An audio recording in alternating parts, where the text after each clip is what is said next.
Bonjour les amis, le Seb pour le Team Oli le Belge.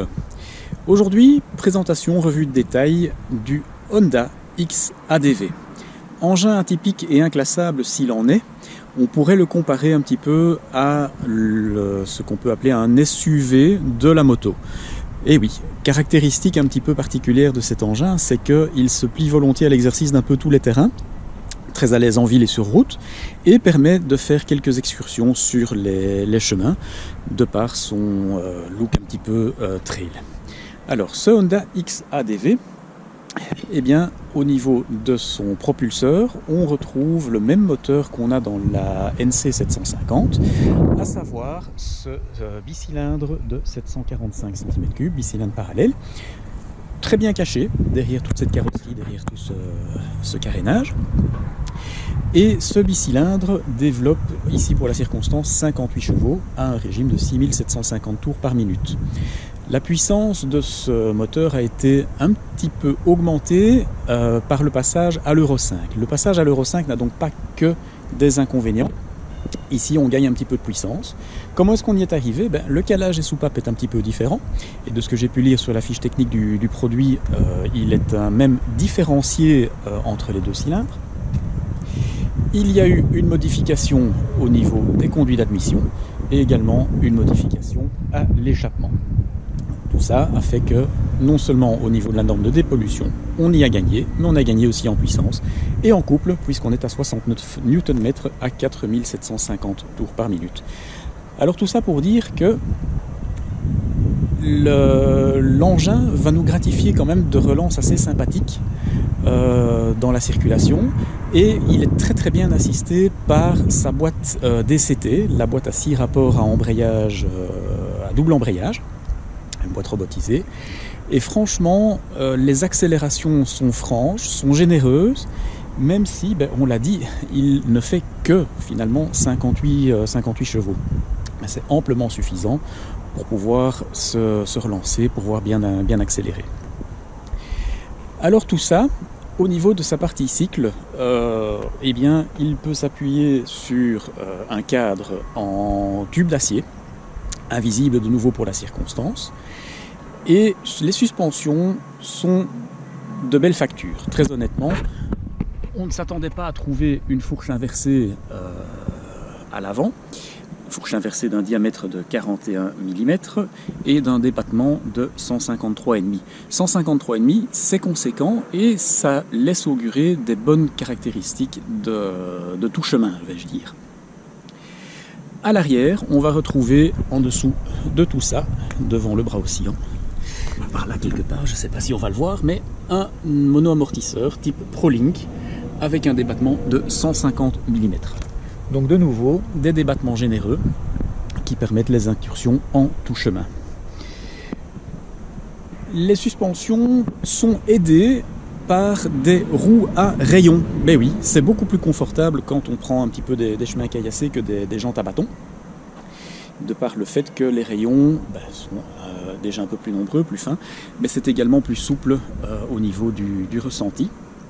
Et puis alors, pour stopper tout ça, des généreux disques, on le voit ici à l'avant, des étriers à montage radial, qui sont siglés Nissin, étriers à 4 pistons, et qui vont écraser des disques de 296 mm de diamètre, avec ABS bien entendu.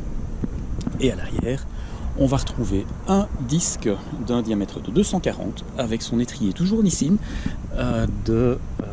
et monopiston. Donc voilà pour la partie cycle. Alors, tout cet ensemble pèse 236 kg. Par rapport à la version de l'année passée, les versions précédentes, eh bien, il a perdu un petit kilo sur la balance. Donc malgré tout, tout ce travail a eu un intérêt à ce niveau-là aussi. Dimension intéressante aussi, la hauteur de la selle, qui comme vous le voyez a une assise généreuse. Donc on peut vraiment bien se caler le popotin dessus très confortablement, en ce y compris pour le passager, mais revenons-en à la hauteur de selle, 82 mm, équivalente à la NC750, Donc parfois, au vu de la largeur de l'engin, ça peut être un petit peu, comment dirais-je, délicat pour les conducteurs de plus petite taille. Je vous le rappelle, je fais 1m68 et parfois je dois dire que des hauteurs de selle de plus de 81 cm me posent parfois problème. Et si on ajoute à ça une certaine largeur, oui, c'est un petit peu délicat. Quant au passager, au niveau de son assise, il a vraiment ce strapontin, plus qu'un strapontin, une très belle selle avec un renflement qui l'empêchera de glisser vers l'avant, aux dimensions généreuses, des bonnes poignées de maintien, et alors le coup de maître chez Honda, au niveau de l'intégration des repose-pieds, ces petites palettes sont vraiment harmonieusement incorporées au carénage en position repliée, et en déplié, le passager peut vraiment bien asseoir son pied sur le cale-pied. Par contre, ma passagère préférée m'a quand même fait remarquer que la position du dit repose-pied était un petit peu haute. Et oui, je veux bien l'entendre, mais il faut quand même se rendre compte que, étant donné qu'on est sur une partie cycle typée un petit peu trail, un petit peu tout chemin, on a un échappement qui remonte assez fort. Donc il a fallu l'intégrer à une place qui permette quand même de passer l'échappement en plus de pouvoir poser le pied. Voilà un petit peu pour la petite histoire. Ensuite, au niveau de son réservoir, on peut compter sur une capacité de...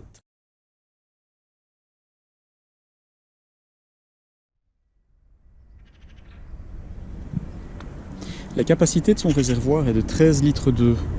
Et les chiffres de consommation annoncés par Honda sont de 3,6 litres au 100 km, ce qui laisse augurer d'une autonomie possible supérieure à 300 km. Nous n'avons pas spécialement vérifié ces chiffres sur la route. On n'a malheureusement pas fait suffisamment de kilomètres que pour vider un plein. Donc c'est vous dire que malgré tout, on a tendance à accumuler quand même pas mal de kilomètres sur les essais. Mais sur ce coup-là, on peut dire qu'effectivement, les 300 peuvent être atteints assez facilement selon toute vraisemblance. Alors ceci va me permettre de glisser tout doucement vers les aspects pratiques. Parce que je vous parle du réservoir d'essence, mais étant donné qu'on est sur un engin hybride, vous me direz, oui mais il y a un grand trou là. Et vous aurez raison. Et c'est là en fait que les caractéristiques un petit peu typées scooter vont faire leur apparition. Alors, déjà, une Smart Key. Donc, on a l'activation du contact qui se fait sans avoir besoin de la clé. Il faut juste en fait qu'elle soit à proximité. On appuie sur le bouton en plein milieu du tableau ici avant. Tout ça s'active. Et le réservoir, il faut appuyer sur ce petit bouton ici, fuel, à gauche. Et hop, magie, une petite trappe se soulève et on trouve le réservoir qui se trouve donc coincé entre les jambes du pilote. Ceci étant afin de garantir un centre de gravité le plus bas possible et donc augmenter la maniabilité de l'engin. Alors vous aurez vu un deuxième bouton à côté de ce bouton pour la trappe à essence. C'est le bouton qui permet de soulever la selle. Sous la selle, on va trouver un coffre aux dimensions généreuses qui permet de loger un intégral. Et je dirais même tenter plus un petit peu de bagagerie si nécessaire. Donc ça permet de prendre avec soi tout son barda quand on part travailler. Alors, petit truc très intéressant, il y a une petite lumière là qui permet, dans des conditions d'éclairage un peu précaires, d'éclairer le contenu du coffre pour ne pas avoir à farfouiller à tâtons pour trouver ses affaires. On trouve aussi une prise USB ici, qui permet éventuellement de recharger son téléphone ou d'autres choses, je veux dire une powerbank ou quelque chose comme ça. Alors, je vais glisser maintenant vers le tableau de bord. Tableau de bord que j'aime beaucoup. Donc nous avons affaire à une dalle TFT de 5 pouces qui permet pas mal de connectivité avec son téléphone, mais uniquement pour le système Android à l'heure actuelle. Bon, gageons que Honda va mettre l'accent prochainement sur la connectivité Apple, on ne saurait que trop l'espérer. Alors sur ce contour, il y a plusieurs layouts qui sont possibles. Ici on a sélectionné un layout qui est assez lisible. Alors qu'est-ce qu'on trouve? Tout d'abord, un Ber Graph Contour qui occupe la majeure partie de l'écran. En plein milieu, on va trouver le compteur de vitesse et juste en dessous, la jauge à essence. Sur la droite, toutes les informations quant au mode de fonctionnement. du moteur et de l'ABS, l'indicateur de rapport engagé, et la ligne du bas sert à toutes les informations. Et c'est là que ça devient un petit peu intéressant. Tout cet écran se pilote grâce au commodo gauche. Et le fonctionnement du commodo gauche est très facile. Donc vous avez cette touche joystick de ce côté-ci qui permet de piloter toutes ces fonctions. Alors, si je suis sur l'écran numéro 1, vous voyez là, j'ai comme indication le totalisateur général, la consommation instantanée, la moyenne de consommation et la date. Une petite pression vers la droite et je change d'affichage avec le totalisateur partiel A, la consommation totale du partiel A, la consommation moyenne de ce partiel et un petit rappel de l'engin qu'on pilote, à savoir le XADV. Une nouvelle pichenette sur le joystick vers la droite et on a le partiel B et les données de consommation pour le partiel B. Et une pichenette en plus, on a les informations de trajet sur ce coup-ci. Donc on met le moteur en route, il commence à comptabiliser un nouveau trajet. Donc la consommation de carburant sur ce trajet, la moyenne en litres par 100 km sur ce trajet, et le nombre de kilomètres parcourus depuis remise à zéro. Et puis alors, l'autonomie restante est indiquée tout à fait à droite. Alors vous voyez que le mode sélectionné est standard. Toute l'électronique du moteur en fait permet le fonctionnement sur 5 modes de cartographie et de réactivité de boîte de vitesse, avec également les réglages pour l'antipatinage et l'ABS. Alors ce mode va se régler avec le bouton qui se trouve toujours sur le commodo gauche, à hauteur du pouce, et donc mode standard. Mode pluie, avec plus d'intervention d'ABS et de traction control. Le mode gravier, oui, pour tout ce qui est incursion en off-road, durant adhérence très précaire. Et un mode utilisateur, vous pouvez paramétrer par vous-même tous les paramètres du moteur. Et ensuite le mode sport, qui libère complètement la puissance, qui va moins donner le champ au traction control et tout le tout-team. Alors après ça, sur le commodo de gauche, on va également trouver la commande de boîte manuelle, donc le moins sous le pouce, le plus sous l'index, de l'autre côté. Et le commodo de droite, eh bien, on va trouver très très simplement la commande neutral drive pour la boîte de vitesse, le commutateur automatique manuel et le bouton de démarrage. Ce que j'ai oublié de dire à propos de cette dalle de tableau de bord, c'est qu'en fonction de la luminosité ambiante, son contraste est adaptatif et quand il fait noir, il passe carrément sur un affichage noir et des chiffres clairs. Donc, de façon à éviter tout éblouissement. En prenant un peu de recul, eh bien, on se rend compte aussi qu'on a un pare-brise qui est relativement haut, relativement large. Ce pare-brise est manuellement réglable en hauteur sur 4 niveaux. Pour ce faire, vous avez ici sur le côté un petit loquet de sécurité qui vous permet de désactiver le réglage. Et puis vous pouvez, c'est plus facile avec 2 mains, mais vous tirez sur le bouton et puis après vous avez 4 crans de réglage pour plus ou moins de protection. Vous le repoussez et vous reverrouillez. Et voilà ce que ça donne. Donc personnellement, c'est un engin que j'ai trouvé avec ses formes très anguleuses, assez sympathique, assez surprenant par son comportement.